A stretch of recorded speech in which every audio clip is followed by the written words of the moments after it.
Assalamualaikum warahmatullahi wabarakatuh. Salam sejahtera bagi kita semua. Perkenalkan, nama saya Marlia Dira Hairunisa, mahasiswi Universitas Cyber Asia, tahun ajaran 2025-2026. Baiklah, kali ini saya akan mempresentasikan terkait tugas individu saya sesi ke-10 dalam mata kuliah Manajemen SDM 2. Pada kali ini, pokok bahasan yang akan saya bahas yaitu ada dua. Yang pertama adalah terkait lingkungan kerja, dan yang kedua adalah kedisiplinan. Lalu untuk pokok bahasan pertama dari lingkungan kerja, apa sih yang akan saya bahas pada hari ini, yaitu yang pertama, definisi terkait lingkungan kerja, kedua, faktor-faktor lingkungan kerja, ketiga, hubungan lingkungan kerja dan prestasi kerja. Definisi lingkungan kerja. Untuk pengertian lingkungan kerja sendiri itu ada banyak. Di sini saya mengutip dari beberapa sumber. Yang pertama, lingkungan kerja adalah keadaan di mana tempat kerja yang baik meliputi aspek fisik dan non-fisik yang dapat memberikan kesan menyenangkan, aman, tentram, perasaan betah atau kerasan, dan lain sebagainya.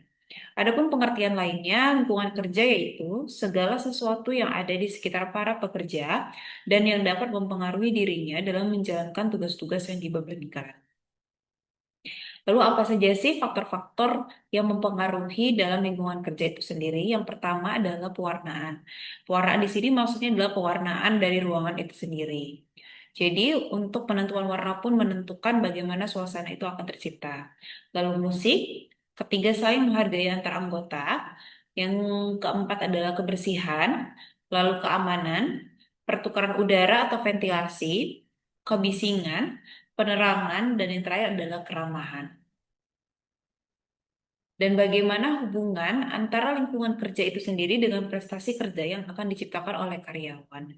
Di sini terlihat dari diagram bahwa faktor-faktor lingkungan kerja tadi seperti pewarnaan, kebersihan, penerangan, udara, keamanan, musik, dan kebisingan itu akan sangat mempengaruhi terhadap suasana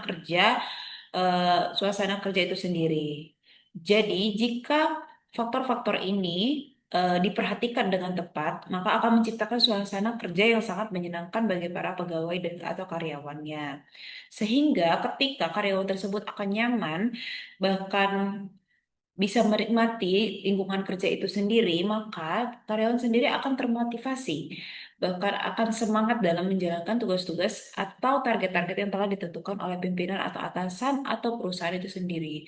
Sehingga akan menciptakan prestasi kerja yang baik untuk setiap karyawan dan bagi perusahaan itu sendiri, eh, target-target yang akan dicapai pun target-target yang telah ditentukan pun akan tercapai. Lalu pokok bahasan kedua yaitu saya akan membahas terkait kedisiplinan. Adapun hal-hal yang akan saya bahas terkait kedisiplinan itu sendiri yaitu yang pertama, elemen dasar proses pendisiplinan, yang kedua, definisi kedisiplinan kerja, yang ketiga, tujuan disiplin kerja, dan yang keempat, unsur-unsur penegakan disiplin kerja, yang kelima, indikator disiplin kerja, yang keenam, usaha penegakan disiplin kerja, yang ketujuh, tindakan pendisiplinan, dan yang terakhir adalah pedoman pendisiplinan. Untuk bahasan pertama itu terkait elemen dasar proses pendisiplinan. Elemen dasar proses pendisiplinan itu ada tiga. Yang pertama, proses pendisiplinan haruslah berada pada departemen atau jabatan berwenang. Jadi, maksudnya di sini perusahaan harus menunjuk departemen khusus untuk melakukan tindakan kedisiplinan. Lalu yang kedua, proses pendisiplinan haruslah sesuai dengan keadaan dan bersifat logis. Dan yang terakhir, pimpinan harus bersikap adil. Selanjutnya, apa sih definisi kedisiplinan kerja? Jika mengutip dari penulis Rifai, disiplin kerja adalah suatu alat yang digunakan para manajer untuk berkomunikasi dengan karyawan agar mereka bersedia untuk mengubah suatu perilaku, serta sebagai suatu upaya untuk meningkatkan kesadaran dan kesediaan seseorang menaati semua peraturan perusahaan dan norma-norma sosial yang berlaku.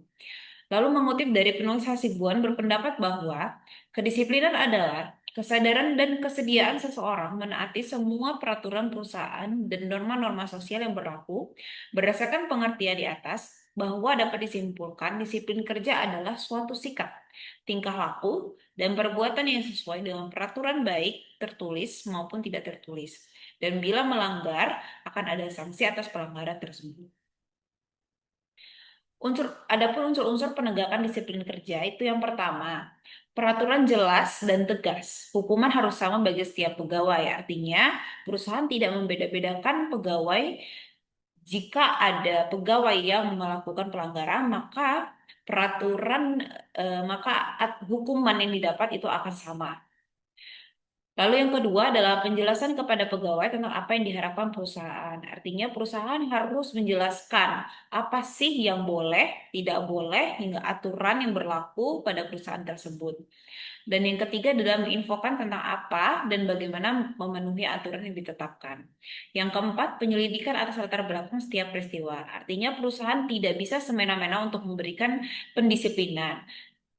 Sebelumnya, jika terjadi pelanggaran, perusahaan ada baiknya untuk melakukan penyelidikan terlebih dahulu terkait permasalahan tersebut. Lalu yang terakhir adalah tindakan disiplin selalu tegas setiap terjadi pelanggaran. Artinya tidak, jika hari ini ada pegawai A yang melakukan pelanggaran dan diberi hukuman, maka jika esoknya ada pegawai lain yang melakukan pelanggaran atas kesalahan yang sama, maka hukuman yang didapat harus sama. Dan selanjutnya adalah indikator disiplin kerja. Apa sih apa sih indikator yang disebut dengan disiplin kerja itu? Yang pertama terkait absensi tenaga kerja. Absensi di sini meliputi seperti cuti, alfa, dan lain-lain. Dan yang kedua adalah keterlambatan kerja. Ketiga, perputaran tenaga kerja. Selanjutnya adalah sering melakukan kesalahan. Dan terakhir adalah terjadi pemogokan.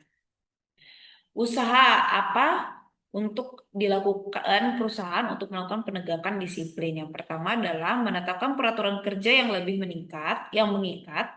Yang kedua adalah mengadakan pengawasan yang cukup, dan yang ketiga adalah membentuk hubungan kerja yang harmonis. Adapun tindakan pendisiplinan sendiri dapat dilakukan dengan cara dua pendekatan, yaitu pendekatan positif dan pendekatan negatif. Untuk pendekatan positif, perusahaan dapat melakukan pemberian nasihat untuk kebaikan di masa yang akan datang. Selain itu, pendekatan negatif ada beberapa poin yang dapat dilakukan, yaitu yang pertama, memberikan peringatan secara lisan, kedua, memberikan peringatan tertulis, dan yang ketiga, dihilangkan sebagian haknya. Selanjutnya adalah didenda, dan selanjutnya adalah dirumahkan sementara, diturunkan jabatannya hingga dipecat dari perusahaan. Lalu pedoman pendisiplinan itu yang pertama, pendisiplinan hendaknya dilakukan secara pribadi. Dan yang kedua, pendisiplinan haruslah bersifat membangun. Maksudnya di sini adalah ketika seseorang karyawan diberi tindakan pendisiplinan harusnya bersifat membangun sehingga karyawan tersebut tidak akan melakukan kesalahan yang sama di kemudian hari. Dan karyawan tersebut juga dapat melakukan perbaikan diri. Dan yang ketiga adalah perusahaan harusnya dilakukan oleh atasan langsung dengan segera. Jadi ketika seorang karyawan melakukan kesalahan, maka atasan langsung harus segera memberi tindakan pendisiplinan tersebut. Jadi tidak ada penundaan atas tindakan kesalahan tersebut. Selanjutnya adalah pimpinan tidak seharusnya memberikan pendisiplinan pada waktu bawahan sedang absen. Artinya maksud absen di sini ketika bawahan sedang tidak ada di tempat. Jadi pimpinan harus memberikan tindakan pendisiplinan ketika karyawan tersebut ada di perusahaan tersebut.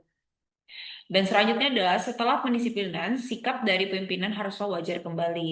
Jadi di sini maksudnya adalah pimpinan harus bersikap objektif, artinya objektif terhadap kesalahan tersebut. Jadi untuk kemudian hari pimpinan tidak tidak mendiskreditkan pegawai tersebut untuk keesokan harinya, karena karyawan sendiri itu bisa saja telah melakukan perubahan. Artinya perubahan tersebut adalah perubahan yang lebih baik di kemudian hari. Sekian dari saya, paparan yang saya sampaikan. Mohon maaf apabila ada materi-materi atau pengucapan yang kurang jelas ataupun salah. Semoga apa yang saya paparkan ini dapat berguna bagi teman-teman semua. Terima kasih. Wassalamualaikum warahmatullahi wabarakatuh.